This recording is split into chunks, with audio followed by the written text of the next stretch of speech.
Hi, I'm Tony, the member of the Public Engagement with Research Unit that runs the Research Café. As part of the 2021 digital edition of the Southampton Science and Engineering Festival, we ran Research Café 39.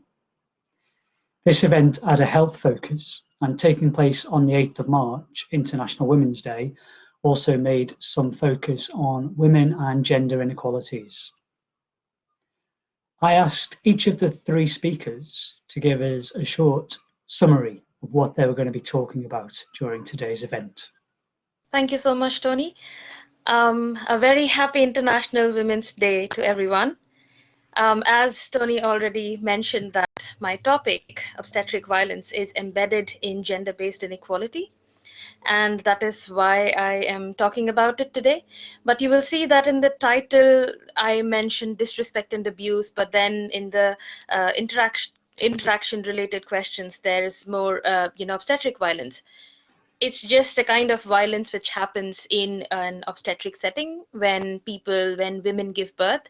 And it could be a simple, disrespect where somebody kept you on your own for a longer period of time, to more extreme kinds of violence, which includes being physically and sexually and verbally abused.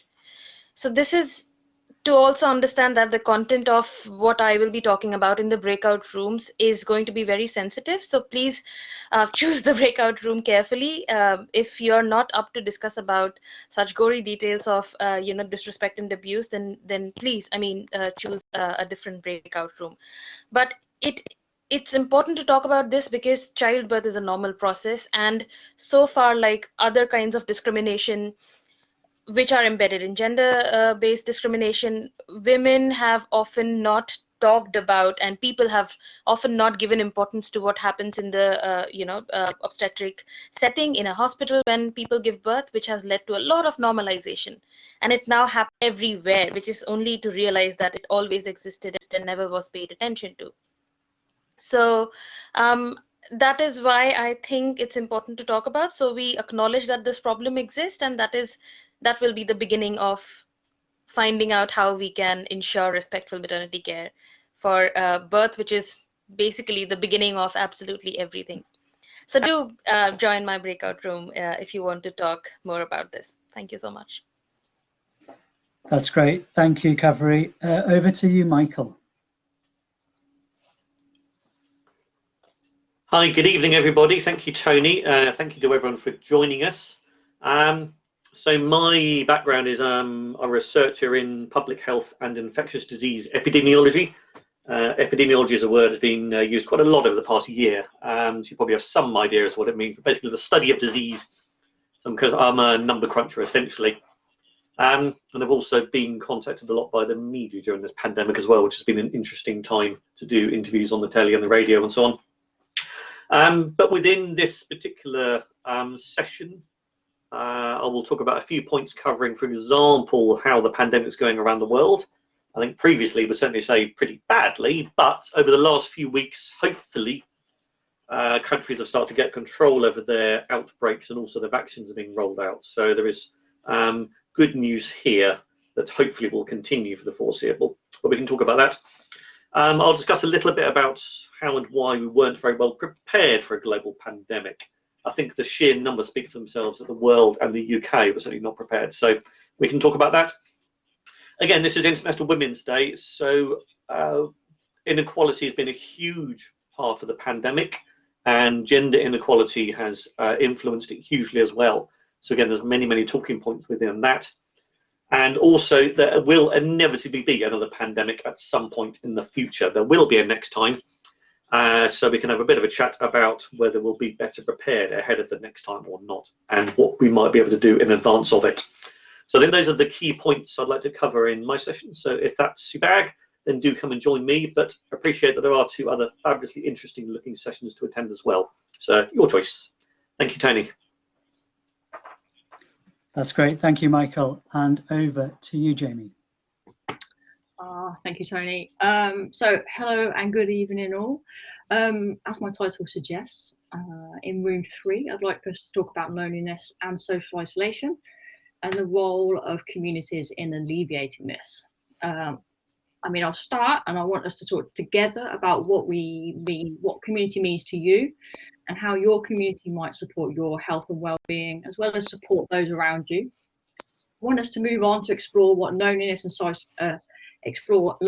social isolation, and discuss if these are affected by things like poverty and financial hardship, and in keeping with today's theme, gender, as well as age and other factors and social circumstances.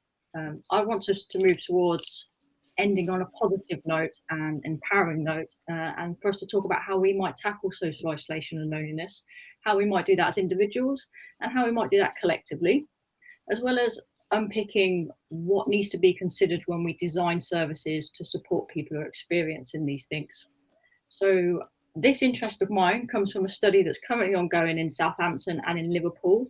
And we're working with lots of lovely community groups and organisations to trial a social network intervention to see if this helps people who are experiencing loneliness and social isolation.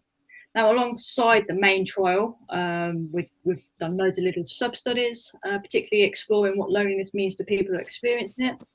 And we couldn't help but look at loneliness in the context of COVID, if and how people have experienced loneliness during the various lockdowns. So I'll be in room 3 talking about these issues, and hopefully come along and we can discuss how we can combat that together. If I had my choice, I'd be in the other 2 rooms though, because they sound really interesting as well. So let's hopefully we'll all have a good night.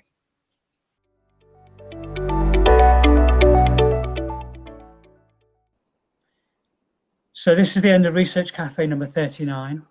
Time always flies when you're having fun. And I'm now going to invite each speaker in turn to give a 1-minute reflection on how the conversations went in their room.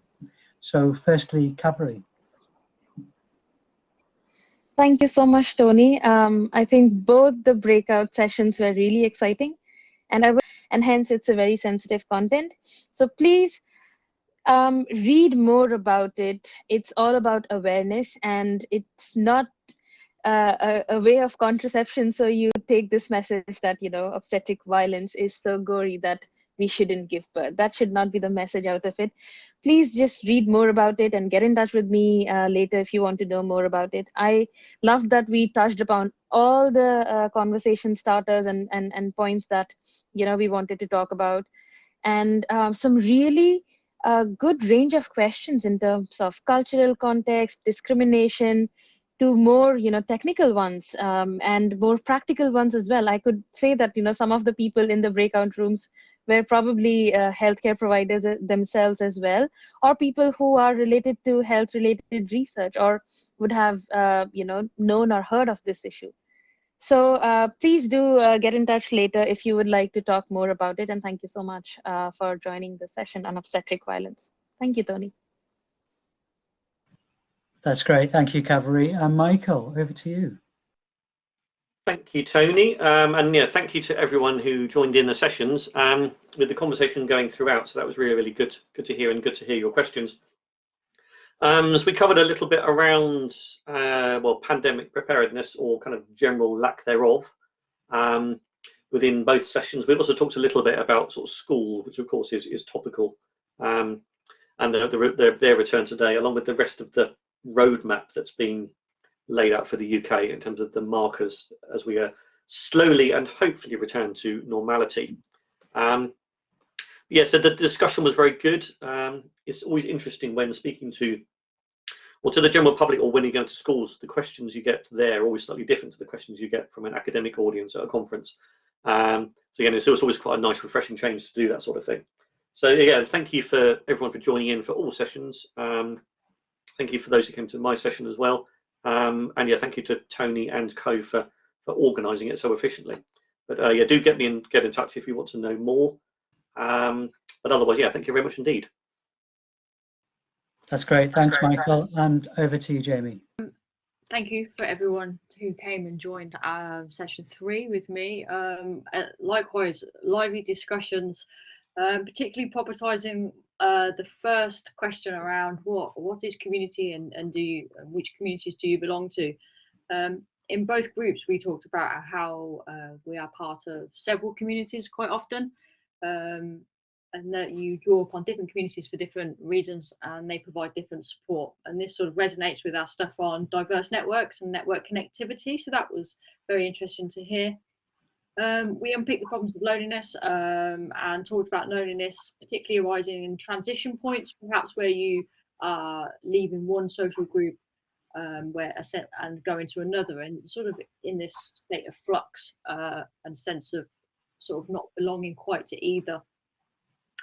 I also wanted to talk about how we might overcome and tackle loneliness and social isolation, but it actually in both groups we talked about the issue of time and sort of the time it takes to nurture connections and accessing different groups and resources in the community, and how often there's gatekeepers, and I'm going to use the term super networkers, and often, you know, joining a group is it's easier said than done, I think, is what the nub of that is.